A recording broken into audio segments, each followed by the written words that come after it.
The Sidekick Hub has tool-free adjustment, so it's pretty easy to adjust your angle of deadband. You just pull the hub out. Here you have your 3 angles of adjustment, which is 12, 15, and 18 degrees. So the poles are in a retracted position, so they're kind of set down, so they're not actually touching the ratchet ring at all. But here on the pusher, and this is what we call the time pusher, has a timing pole. So that is actually running on the pusher and it has very low drag. And as it spins, this is what aligns the poles to activate and kind of engage with the ratchet ring. So as this is kind of running on the ratchet ring, when you go to pedal, it rotates, activates the pole and times them so they're always in the perfect position. If you want to adjust the angle of deadband, you can see here there's a little dot, and you can just pull this out as easy as this, spin it to 12 degrees. It gives you just like the least amount of deadband that we think is perfect for isolating the drivetrain from the suspension. Then you can just spin it 15 degrees, and then what our downhill races and everyone runs, 18 degrees, which completely just like opens up the system. You'll never have any pedal kickback or any feedback. And yeah, that's what I run it in, and that's what I think we'll test it in today. But as easy as that, you just spin it 3 clockwise and then tool-free adjustment. Just gonna put it back, straight back in.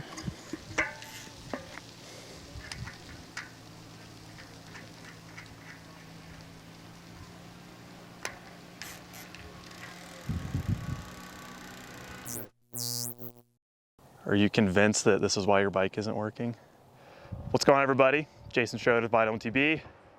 We are here today to chat a little bit about pedal kickback, which has been a pretty hot topic the last few years, especially with the growing popularity of things like O-chain and never-ending debates over high engagement versus low engagement hubs. And I'm excited because E13 is another player joining this conversation. Like, there's no way that car ain't gonna pick up. And then I see it's Austin.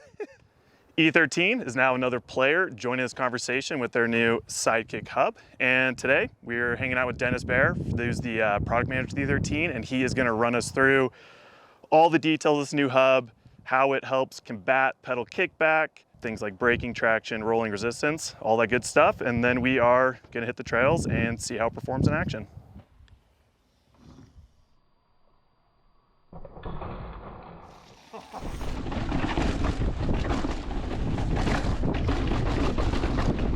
If you say you have a hub and it has 3 degrees of engagement, it can be anywhere between 0 and 3 degrees, depending on like where the pole is when your suspension starts to move through its travel.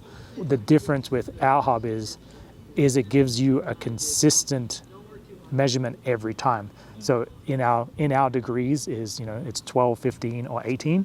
And then it's always 12, 15, or 18 degrees, no matter what. Every time you pedal, it's the same consistent thing.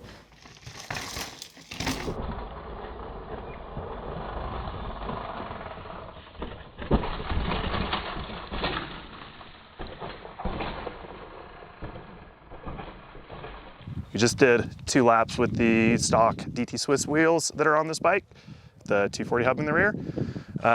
Gonna put on the Sidekick Hub and the new E13 wheels now, and I'm looking forward most to riding the one rock section and then some of the bike park trails that are really braking bumped out in the corners. That's where this bike feels like it maybe lacks a little bit of comfort. It's a very bike park feeling bike in the sense that it's not the craziest plush or like kills out all the bumps, which I think is great for the test we're doing. So hopefully it'll be noticeable on those kind of just, real rapid hard hits. There we go. I feel the pressure of you filming me.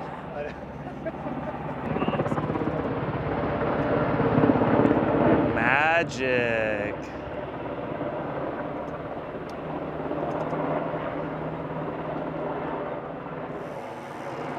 That's interesting.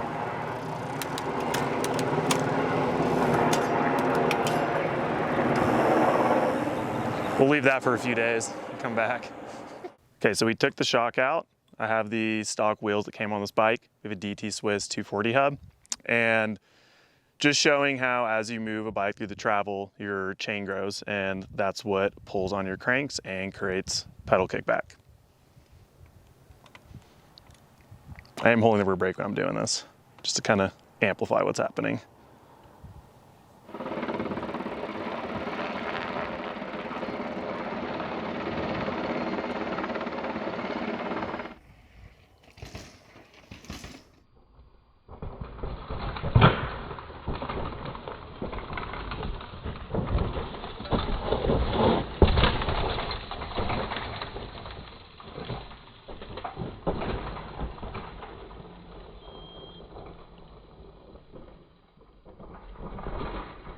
I've done a handful of laps now, the Sidekick Hub, run through some kind of just like quick off the top impressions. I would say the word that kept coming to mind was calm, like how calm just my whole bike was feeling in kind of like a whole run. It's calm and it's really fast. Like the rolling speed is very noticeable. I know it's a brand new hub and all of that, but I was riding pretty much brand new wheels the runs prior to that.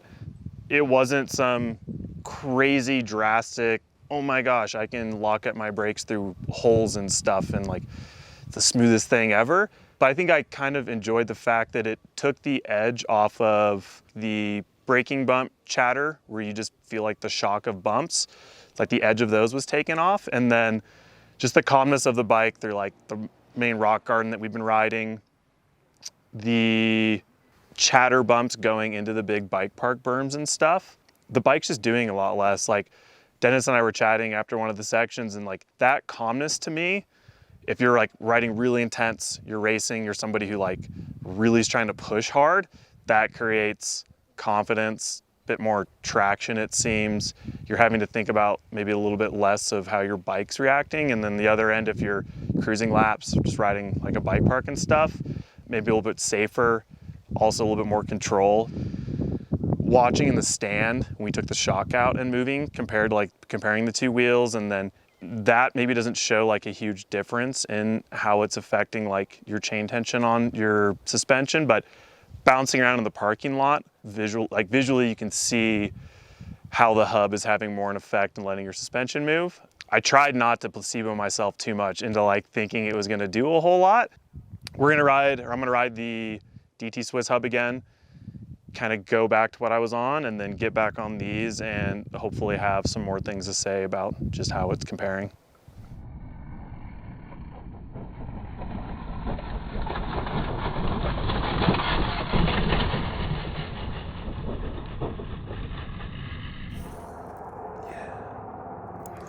Belly engagement.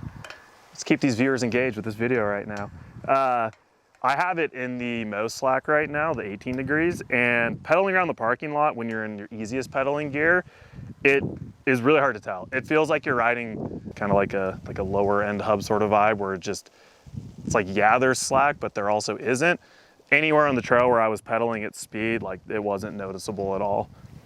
One thing that just came to mind while I was thinking about is have the clip of me going through all the rocks, and there's a lot of like seesawing your bike's doing through the one rock garden on the trail here. And the DT wheels are dual 29. Now I'm on an MX setup. I would think that with a smaller wheel, I'd be getting maybe a little bit more hung up. And that was like, it was definitely the opposite. Like, I think that your suspension being freer to move through sections like that, my bike was driving a lot more through compressions, which was cool.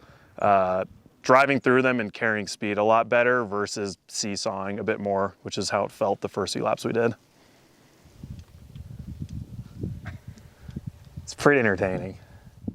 I bounced between each wheel set a few times today, which was cool. I think that was a really good way to see what's going on with riding the Sidekick Hub and everything. And say like key takeaways after getting back on the DT hubs that this bike came with and then finishing off the day at the Sidekick. Rolling resistance and just rolling speed is super high. Like at first I was like, oh, it's just like a little bit quieter, it's a little placebo, it's a new wheel set, like that's what's going on. And then jumping back and forth, these are definitely faster. There's no argument in my mind about it, which is pretty cool. Like it's a noticeable difference when you are maybe not on as steep of trails and you're having to fight to maintain speed.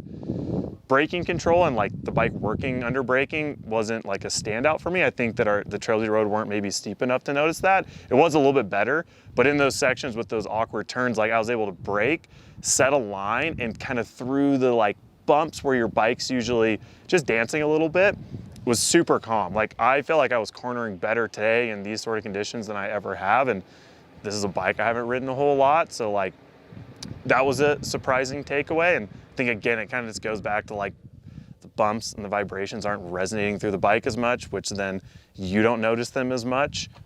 It'd be interesting to, as we're going to do, keep riding this on rougher, longer trails, and how that minimizing feedback translates to like your rider fatigue, how much you can just like focus over a long run, and then as well as just like control and like comfort and all those things, and being able to like pick lines, ride lines, consistency. Like I think that's where my mind starts to go with something like this. Yeah, it makes the bike feel really good, and like those marginal gains and like your suspension being freer and just working better. To me, I think that opens up being able to like ride harder, ride more aggressive, and not have to worry as much, just worry about what your bike is doing. So yeah, it's pretty neat. It was, I was trying to be skeptical.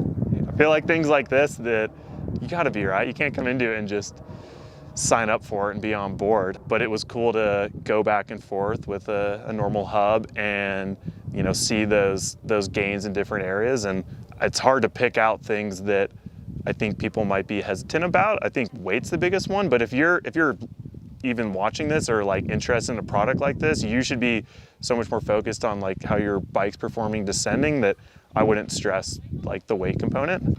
Yeah, other than that, like we're gonna have it set with somebody for a long-term test. I think long-term durability is something people have questions about. This will be cool to kind of see how that goes as well.